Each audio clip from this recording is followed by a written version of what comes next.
Welcome to the Leadership Bits and Bytes podcast, featuring Rhoda Cruiser, CEO of Partners in Action.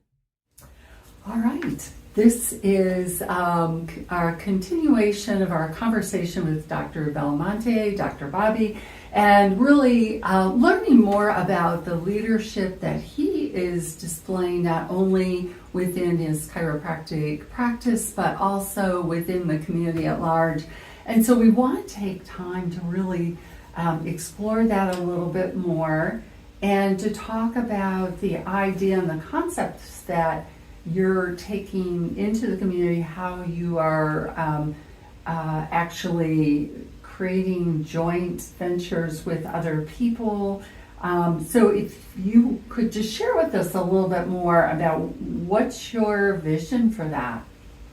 Well, when you think about just that community and like working together. Mm-hmm. So even when you think about like what's happening like inside of the body, you know, and we were talking about health in the earlier segment, sure, that like every system in the body depends on the other system and they have to work together.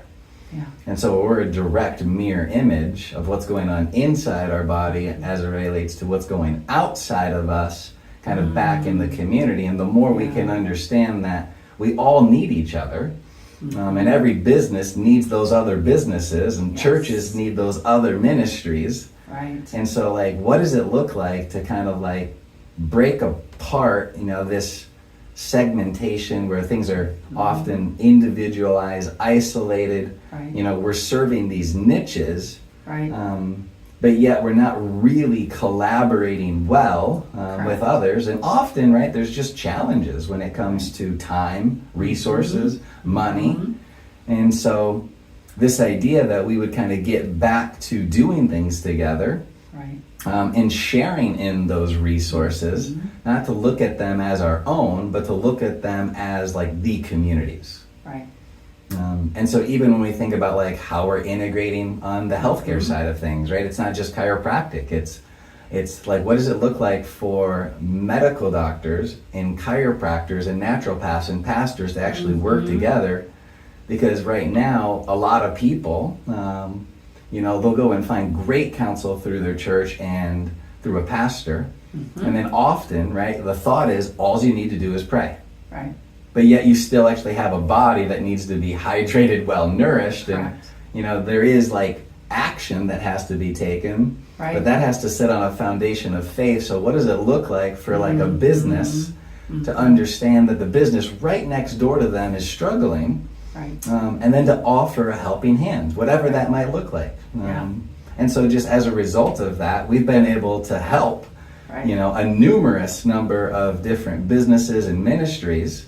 And as a result of that, helping them find ways to help each other where we can't help everyone. Right. We do see like this vision and this movement helping communities all over the world, but it's communities helping each other and not necessarily one organization helping everyone else. Right. But that's often the burden.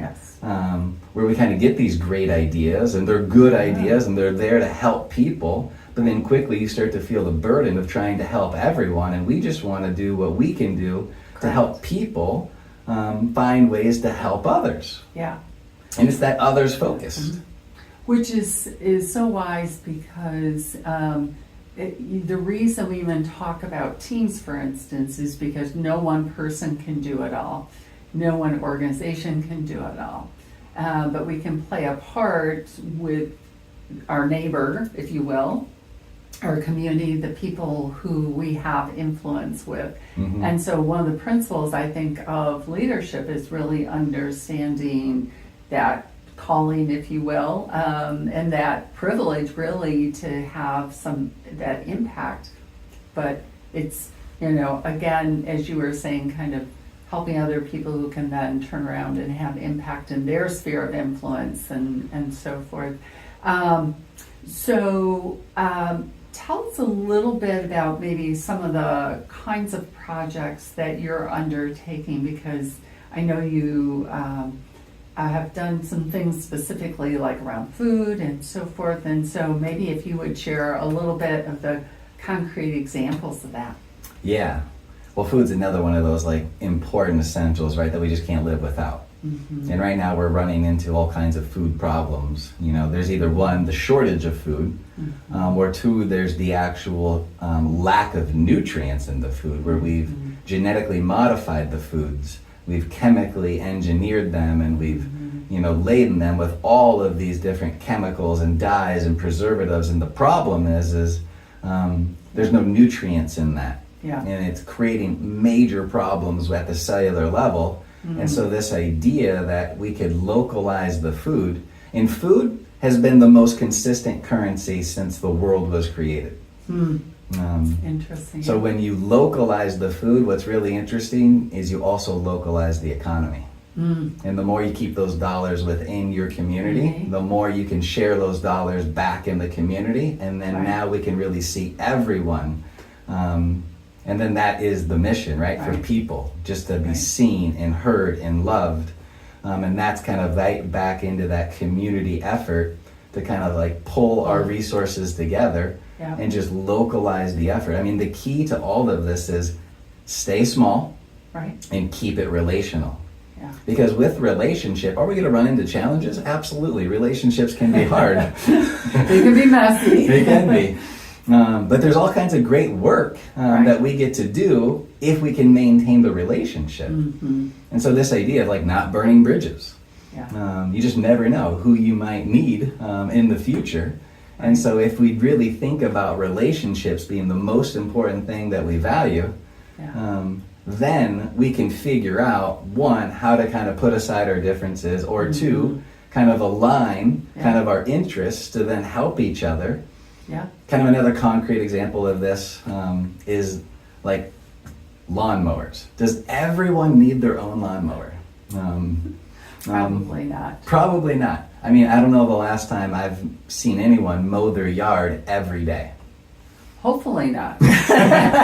Some people, though, might want to, but probably don't. Probably not. Maybe once or twice a week. So then what's the lawnmower doing, the other 6 or 7 days of the week? When you think about churches, vacant, 60 to 70% of the week. How else can we use that infrastructure in order to then create places where people can come together? So when you think about food, growing it locally reduces the cost to produce the food. And then if we eliminate the big equipment and the chemicals, now we reduce the cost to produce food even more. But the most important part of that isn't just reducing the cost of food, it's increasing the nutritional density of the food.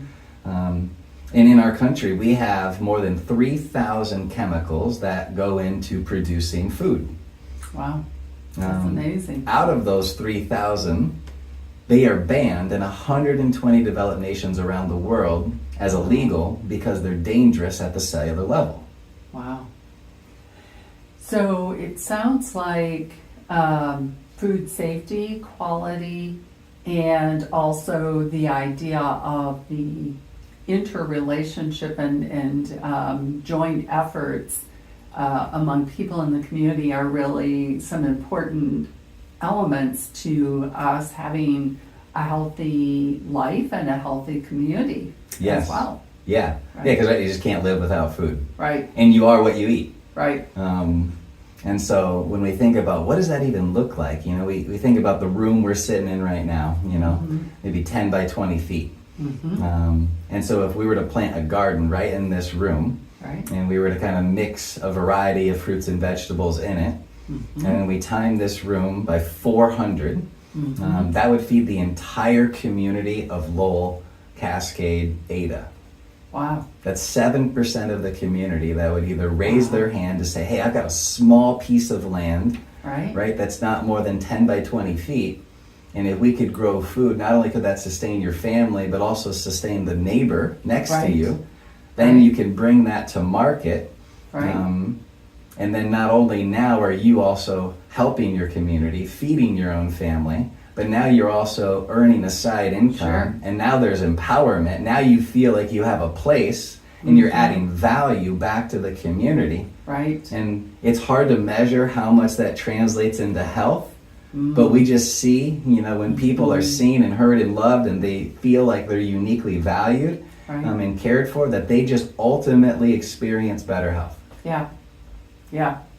I do think too, it's those, if I can use the word, basic things that many times we overlook. Mm-hmm. We have a tendency to think it has to be something huge, something big and shiny and that kind of thing. And many times it is getting back to those basics, both emotionally and physically and so forth. So that makes perfect sense. How do you also encourage maybe people on your team to adopt that? Has that been a challenge, or do you find that people that have joined your team have been excited to kind of be exposed to that philosophy? Yeah, I think it's the excitement. Yeah. They're definitely have realized something's off.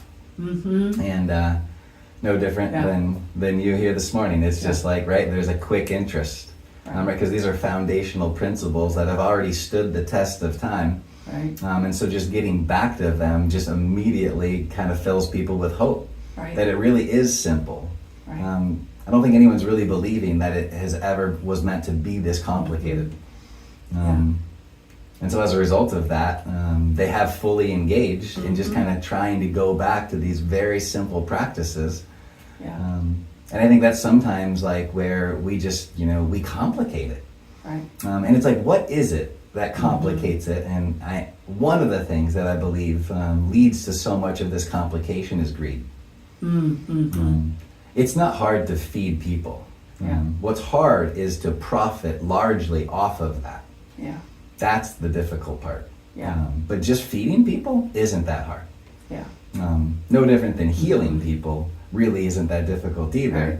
But if we want to, be one of the top 3 when it comes to profit industries in the world, right, that's where it gets complicated. And I think that's where greed creeps into a good thing that can help people. Right. And then it corrupts it and turns it into this very complicated thing that isn't helping people. Yeah. And I think we see that across many industries beyond just healthcare and food. For sure. And I think you've touched on a couple of great things. One is, to me, success, long-term success at least, is really defined by living on those values, right? And understanding what's truly important. And money, I like the way Simon said it. It says, that's the byproduct. It should never be our goal. Yes. And so really, as leaders, understanding what those values need to be and how we need to live them out. And then I think just that, again, that openness and connectedness to each other that allows us all to have a place, a voice, and a respect for our part in creating a really great place for all of us to live. So this has really been fascinating. I've so enjoyed talking with you this morning. If people were interested in finding out more and maybe benefiting from some of the things that you're doing, how would they get in touch with you? Probably the easiest way would just be going to the website. It's garden.foundation. Okay. The movement is called the Garden Foundation. Okay. And just kind of getting back to those foundational principles, kind of going right back into that garden mindset that God created for himself to dwell in, and then for us to dwell in it with him. And in that garden, he had provided us everything that we need. Yeah. And so just garden.foundation would be the easiest way. You could learn a little bit more about kind of the different things that we're doing. And if you're curious to get involved, whether it's something you want to, come alongside of us and help with, if it's maybe there's something we could do to kind of help what you're doing when it comes to your mission and your business. Maybe it's a personal thing that you need, help and counseling when it comes to just your own pursuit of health and healing. And so when I think about the team that, came around me, from chiropractors to naturopaths to pastors and counselors, all of that allowed me to break free from the seizures, reclaim my health, reduce my dependency on medication by more than 80%, gave me my life back. And then as I kind of moved into practice, you know, running into challenges, trying to run it on my own, doing it by myself, not having the success in business that I was hoping for, even though I was witnessing people getting better. Right. And then as a result of COVID, that challenged us all differently. Yeah. Oh. And I took a huge leap of faith, declared bankruptcy, and decided to give it all up just to find, like, what is it that God really wants to do in me or through me. And then as a result of that, 40 plus people showed up from the community to build the Garden Foundation. 15 contractors donating their labor. Wow. Built by the community for the community. And that's the model that we've been able to create. So therefore each community can localize its own resources and raise up its own garden foundation within its own community. That's fantastic. And obviously there is a lot more to learn and for people to know about what you're doing. And I encourage everyone to go out, check out your website, and just thank you again for coming and sharing another great story. And not just a story, but a way that we can all be engaged in making a difference. So thank you.